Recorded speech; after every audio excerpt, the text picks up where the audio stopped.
Oke, jadi mari kita coba bahas lagi mengenai serialnya dari Chitka Geno, aka Shadow Garden. Dan kali ini sendiri itu adalah mengenai siapa sih sosok dari ilustrasi yang dibayangkan oleh si Beta saat ia membicarakan mengenai keterlibatan para leluhur vampir dengan kejadian kerasukan iblis Diabolos pada episode keduanya kemarin. Namun sebelum lanjut, aku cuma mau bilang kalau video kali ini itu sendiri bakalan mengandung spoiler. Jadi jika kalian tidak keberatan, yuk mari kita coba bahas. Nah, jadi sosok yang muncul pada gambaran beta tersebut itu adalah si Aurora, sang penyihir bencana, di mana Aurora pernah muncul pada musim pertamanya dulu saat para Shadow Garden itu mencoba untuk melakukan investigasi sekte Diabolos yang berada di tanah suci Santuari. Nah, alasan beta memiliki hipotesa kalau Aurora yang merupakan perwujudan dari iblis Diabolos itu sendiri memiliki hubungan dengan para leluhur vampir terdahulu adalah karena ability mereka yang sangat mirip banget, di mana baik Elizabeth maupun Aurora sama-sama menggunakan darah sebagai teknik dari cara mereka itu bertarung, dimulai dari teknik manipulasi darah sampai pada penggunaan elemen darah itu sendiri. Ya, baik Aurora maupun Elizabeth sama-sama bisa menciptakan sesuatu dari darah yang mereka miliki, bahkan darah-darah tersebut itu bisa menjadi serangan telak untuk para musuhnya. Nah, beta yang mengetahui sejarah tersebut yang ia dapat dari informasi yang ia kumpulkan di Menara Crimson berteori kalau Elizabeth bisa saja berkaitan langsung dengan iblis Diabolos di masa lalu, dan mengambil sampel DNA dari sang ratu darah tersebut adalah hal yang sangat wajib untuk perkembangan penelitiannya si Eta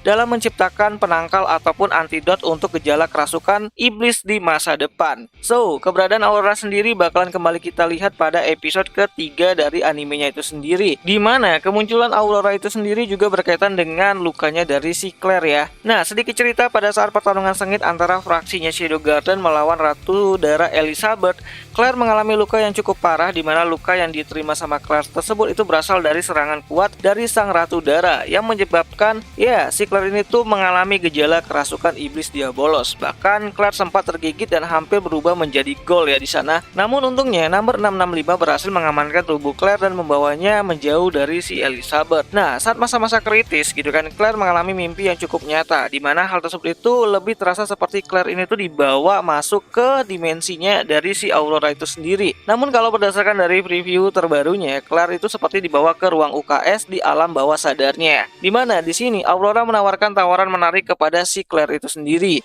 yaitu mengenai penyembuhan luka yang Claire terima dari serangan si Ratu Darah yang sepertinya itu mengaktifkan sel-sel dari iblis Diabolos yang ada pada dirinya si Claire itu sendiri. Yap, masih belum diketahui apa yang harus dibayar Claire kepada Aurora untuk proses pertolongan tersebut gitu kan.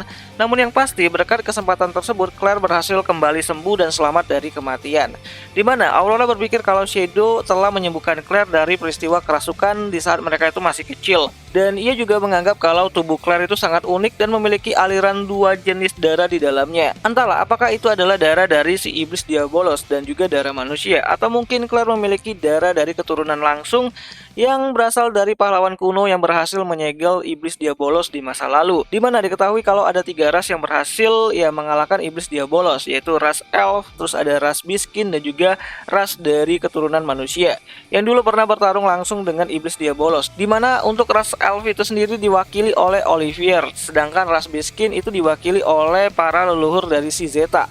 Dan untuk perwakilan dari ras manusia sendiri masih belum diketahui sampai dengan sekarang ya, setauku gitu kan. Nah, dalam proses pemindahan kesadaran Claire dan Aurora, mata Claire berubah menjadi warna ungu, di mana sebelumnya warna mata dasar Claire itu sendiri adalah berwarna merah. Selain itu, perubahan sikap juga terjadi pada tingkah lakunya dari si Claire itu sendiri ya, yang makin mirip kayak Aurora tuh gaya bicaranya gitu kan. Namun tenang saja, kondisi seperti itu hanya akan berlangsung sementara dan tidak permanen. Nah, meski tujuan dari kerasukan tersebut itu masih belum diketahui, namun sepertinya Aurora ingin membantu Claire hanya untuk balas budi ya kepada Chit yang dulu pernah membebaskan dirinya dari belenggu Santuari. Dan ketertarikan si Aurora kepada Elizabeth yang sepertinya memiliki sedikit hubungan dengan Aurora di masa lalu, di mana hal tersebut itu sendiri dibuktikan dengan perkataan Aurora yang menyatakan kalau teknik manipulasi darah Elizabeth tersebut itu adalah milik dirinya.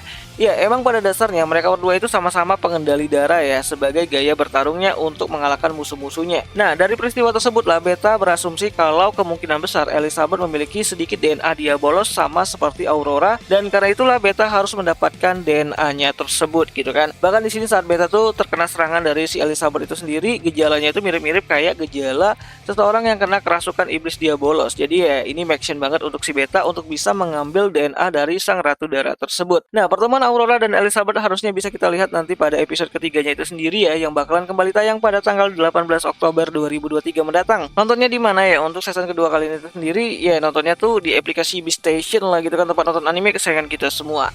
So akhir kata itu sajalah dulu mengenai video kali ini, dan seperti biasa jika ada yang salah aku minta maaf, dan sampai jumpa di pembahasan anime lainnya. Jenny.